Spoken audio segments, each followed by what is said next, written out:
just kind of ready for the next chapter and a new challenge in my life. But I think the reason I decided to announce it when I did was just to have that closure. The basketball world just came to a complete standstill. 2 minutes ago, the news broke, and it's sending shockwaves through every corner of the WNBA universe. Caitlin Clark, the player who single-handedly turned women's basketball into must-watch television, has just confirmed she won't return. I can always get my teammates open and set them up for success, and I think I've been able to find that through the first 2 days of, that's always something I can rely on. And no, this isn't another vague injury update or some cryptic social media post. This is official. This is real. And this changes absolutely everything we thought we knew about the next chapter of her career and the future of the league itself.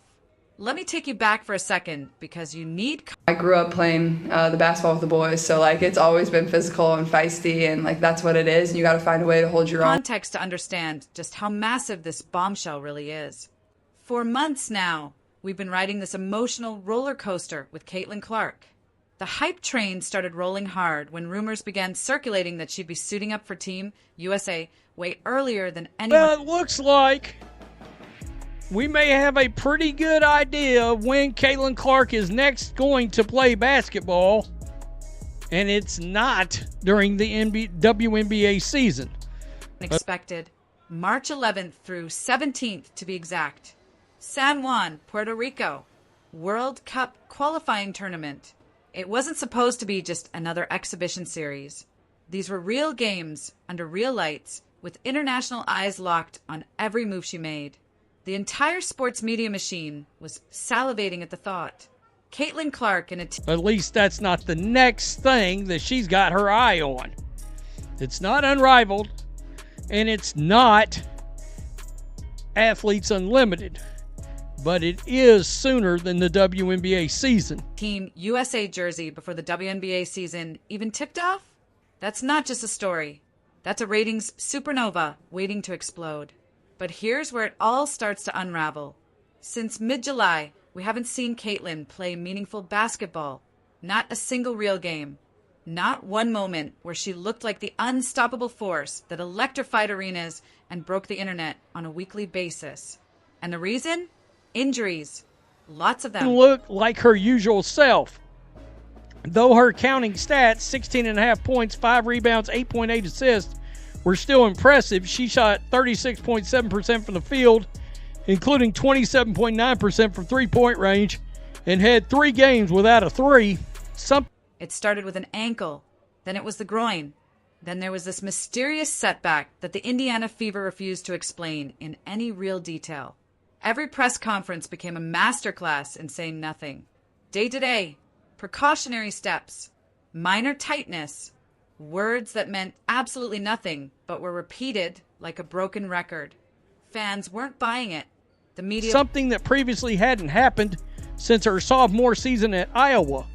Quote, I would never speak for Caitlin, but it's frustrating as an athlete to go through injury when you're not able to do what you love to do. White said certainly having setbacks, then working your way back, then having another setback. I wasn't buying it. And honestly, it felt like even the Fever themselves didn't believe what they were saying anymore. Now, let's talk about what her season actually looked like, because this is where the cracks really started to show. Opening day, she came out like a woman possessed. Triple-double. The league celebrated her like she was the second coming of basketball royalty. And for a hot minute, it felt just... All of that is frustrating. While it's frustrating, it's important that we get her back to 100% and she's comfortable, she's confident, that she's healthy, and that she can move forward in a way that continues to build on her career and her franchise. Justified. But then the injuries hit, and she never quite recovered that spark. She barely strung together 5 consecutive games all year. Her stats were still solid, don't get me wrong. 16.5 points per game, 5 rebounds, almost 9 assists. Those are numbers most players would kill for. But if you actually watched her play, you could see it. She wasn't the same. She shot just under 37% from the field and less than 28% from 3. During her exit interview, her main focus during the winter is, quote, really just getting my body healthy.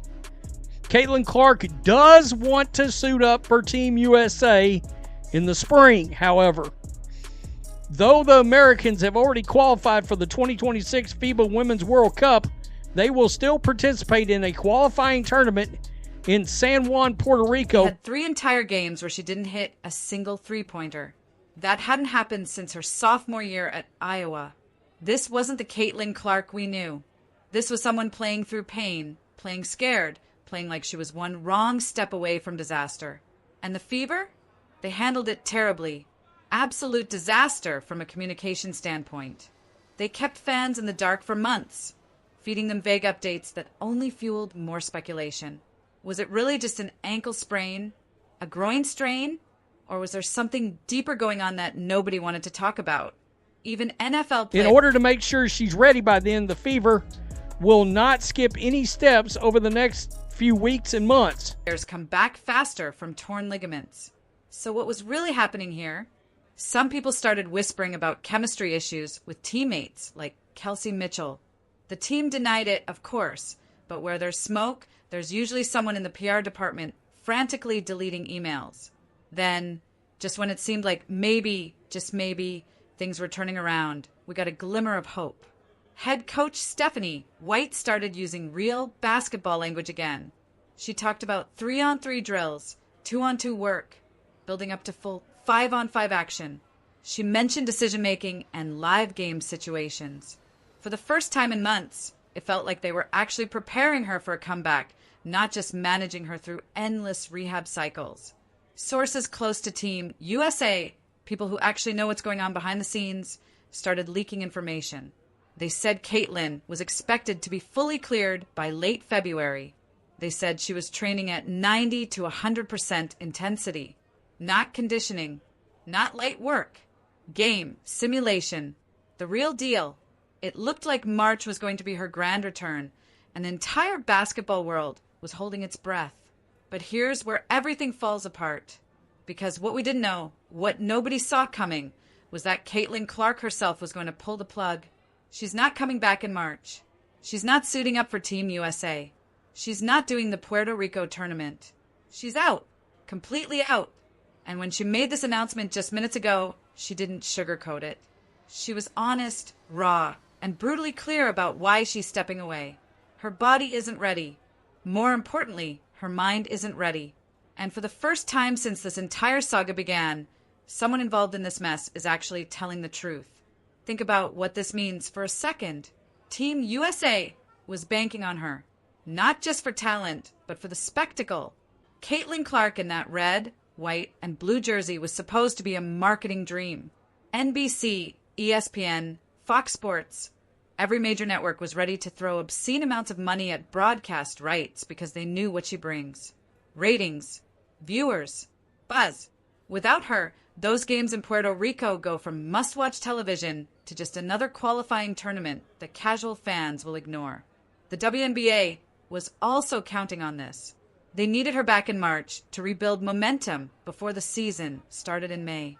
Her highlights flooding social media, her name trending on Twitter, her presence reminding everyone why they fell in love with women's basketball in the first place. That was the plan. And now, that plan is gone. Let's talk about the WNBA for a moment, because they're in serious trouble without her. When Caitlin went down last season, the league's TV numbers followed her straight into the ground. All those record-breaking ratings from her first few games vanished. Social media engagement dropped like a rock. Jersey sales cooled off. Press conferences that used to be packed with reporters suddenly looked like ghost towns. The league was praying for March. They needed this Team USA appearance to be the reset button that brought the hype back. And now they don't have it. They're stuck waiting until May, hoping that fans will still care, hoping that the momentum isn't completely lost. But here's the thing that nobody's talking about yet. What if she doesn't come back in May either? What if this announcement isn't just about skipping Puerto Rico? What if this is the beginning of a much longer absence? Because let's be real, if her body and mind aren't ready now, what's going to change in 2 months? The Fever's medical staff has already proven they can't be trusted to handle this correctly. They've mismanaged her recovery from day one. They've been vague, secretive, and completely ineffective at getting her back to full strength. So why should we believe that suddenly, magically, everything will be fine by the time the WNBA season rolls around? And then there's the emotional side of this that we can't ignore. Before the injuries, Caitlin Clark was fearless. She'd pull up from a logo without hesitation. She'd throw no-look passes that defied physics. She'd talk trash to players twice her size and back it up with her play. That's the Caitlin we fell in love with. But after the injuries, she looked different. Cautious, tentative, still talented, still smart, but missing that killer instinct that made her special. That's not something you fix with physical therapy. That's a confidence issue. And confidence, not health, is what separates legends from everyone else. Stephanie White even said it herself. They want her comfortable, confident, and healthy in that exact order. Comfort and confidence come before physical health because they know that if she steps on that court second-guessing her body, she's not going to play like herself. And maybe, just maybe, Caitlin looked at that reality and decided she's not ready to face it yet. Now, let's address the elephant in the room. The veterans on Team USA, who've been grinding for years to earn their spots, are probably breathing a sigh of relief right now. Because let's be honest, Caitlin walking in after rehabbing half a season and immediately stealing all the attention was never going to sit well with everyone. You could already feel the tension building. Anonymous quotes were going to leak. Headlines about unnamed players questioning whether she deserved a roster spot were inevitable. But now, they don't have to deal with that circus. Team USA can focus on the players who've been there, who've put in the work, who've earned their place without the media frenzy that follows Caitlin everywhere she goes. But make no mistake, this decision is going to haunt the league. Because Caitlin Clark is the needle mover. You can argue about whether that's fair, whether she deserves that level of attention after just one injury-plagued season. But it doesn't matter. The numbers don't lie. When she plays, people watch. When she doesn't, they don't. It's that simple. The WNBA has been struggling for decades to build a sustainable fan base, to sell merchandise, to get consistent media coverage. Caitlin brought them all of that in a matter of months. And now she's gone. Not permanently, hopefully, but gone long enough that the league is going to feel the impact. So what happens next? That's the question everyone's asking. And honestly, nobody has a good answer. The Fever are in complete disarray. Their franchise player just confirmed she's not returning when they desperately needed her back. The WNBA is scrambling to figure out how to market a season without its biggest star for who knows how long. Team USA is left explaining to sponsors and networks why their ratings projections just went out the window. And Caitlin? She's taking the time she needs, which is absolutely the right decision. But it leaves everyone else in chaos.